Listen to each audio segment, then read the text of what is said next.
అందుకనే ఆ అమ్మాయి వెనక మార్ల ఏ బాయ్ ఫ్రెండ్ ఉన్నాడో చూసి ఆలోచించి ఎంక్వైరీ చేసి పెళ్లిళ్ళు చేసుకోవాలి. అయినా ఈ జనరేషన్లో పెళ్లిళ్ళు ఎందుకు? పెళ్లిళ్ళు చేసుకొని ఎవరు చంపడం కోసం పెళ్లిళ్ళు చేసుకుంటున్నారు? మన భారతీయ సంప్రదాయం కదా మేడం. సాంప్రదాయానికి ఇవాళ విలువలు లేవు కదా. సరే భారతీయ సాంప్రదాయమే ఒప్పుకుందాం, మన హిందూ సాంప్రదాయమే ఒప్పుకుందాం. పెళ్ళిళ్ళు చేసుకుంటుంటే పెళ్ళిళ్ళకి వాల్యూ లేవు ఫస్ట్ ఒకటి. తర్వాత ఆ భర్తలకు విలువలు ఇవ్వట్లేదు, భర్త పేరెంట్స్కి విలువలు ఇవ్వట్లేదు. భర్త కావాలి కానీ భర్త తల్లిదండ్రులు వద్దు, అక్క చెల్లెళ్ళు వద్దు, అన్నదమ్ములు వద్దు, ఎవరు వద్దు, వాడు ఒక్కడే కావాలి. వాడొక్కడే మరి అమ్మా నాన్న లేకుండా తోడుపుట్టిన తోబుట్టువులు లేకుండా వాడు ఏ ఆకాశాన్ని నుంచి ఊడిపడుతున్నాడో, మరి ఊడిపడి యువరాణిని ఎక్కడికి తీసుకెళ్తాడో తెలియదు.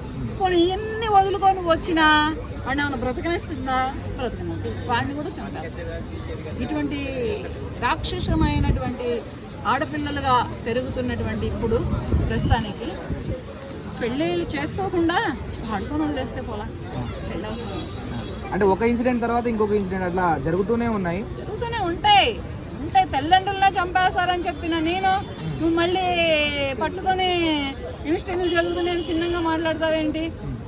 జన్మనిచ్చారు, 9 మాసాలు మోసి రక్తమాంసాలు పంచి కడుపు చించుకొని కనిపించిన తల్లినే ఒక మైనర్ బాలికి చంపింది. గుండెల మీద పెట్టుకొని భుజాల మీద మోసి పెద్ద చేసిన తండ్రినే ఇంకొక యువతి చంపేసింది. ఇవి రెండూ కాకుండా తల్లిదండ్రులు ఇచ్చి పెళ్లి చేసినటువంటి యువకుడినే ఇంకొక యువతి చంపేస్తుంది పెళ్ళైన నెలకే. అదేమన్నా మొన్న హనీమూన్ మర్డర్ అంట, అదైతే 4 రోజులకే చంపేసింది అన్నంతలేగా. ఇలా ఇవాళ రోజున అబ్బాయిలు ఈ రకంగా బలైపోతున్నారు.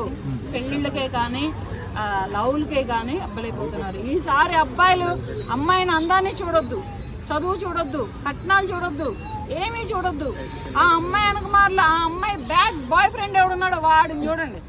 వాడు ఎవడైనా బాయ్ ఫ్రెండ్ ఉన్నాడని తెలిస్తే అమ్మటినే లెఫ్ట్ అయిపోండి, చంపేస్తారు. బాయ్ ఫ్రెండ్ ఉన్నా సరే నువ్వు కావాలని పెళ్లి చేసుకుంటే నిన్నే లేపేస్తారు రా బాబు.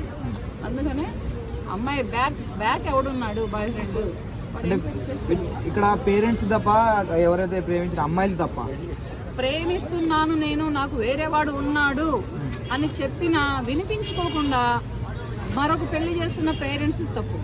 చంపేస్తానని చెప్పిందిగా హనీమూన్ యూత్ చంపేస్తాను, తర్వాత ఏం జరిగిందో చూడని చెప్పిందంట. అట్లాగే అమ్మాయి చంపేసింది.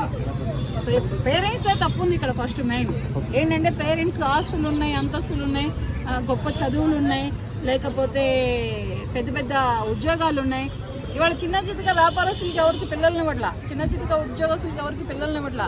పెద్ద పెద్ద బిజినెస్ మ్యాన్లా, లేకపోతే సాఫ్ట్వేరా, లేకపోతే గవర్నమెంట్ ఉద్యోగాల. ఇవాళ రేపు గవర్నమెంట్ ఉద్యోగాలు వస్తాయా? వచ్చేటట్లే ఉందా ఈ జనరేషన్? గవర్నమెంట్లు అలాగే ఉన్నాయా? గవర్నమెంట్ ఉద్యోగాలు ఇచ్చి యువతకు మంచి భవిష్యత్తునిచ్చేలాగా గవర్నమెంట్లు ఉన్నాయా? లేకపోతే గవర్నమెంట్ ఉద్యోగాలు వచ్చినటువంటి అబ్బాయిలని పెళ్లిళ్ళు చేసుకొని సంసారాలు చేసేటటువంటి జనరేషన్ ఉందా ఇవాళ రేపు?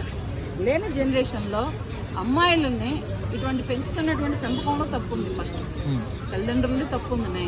తల్లిదండ్రులు ఆస్తులంటూ ఉద్యోగాలంటూ ఆశలకి ఆర్భాటాలకి పోయి ఈ అమ్మాయి మనసులో ఎవరున్నారో, ఈ అమ్మాయి అంకమార్లు ఎవరున్నారో చూసుకోకుండా వేరే అబ్బాయికి ఇచ్చి ఆ అబ్బాయి గొంతు కోస్తున్నారు ఈ అమ్మాయి తల్లిదండ్రులు ఇవాళ.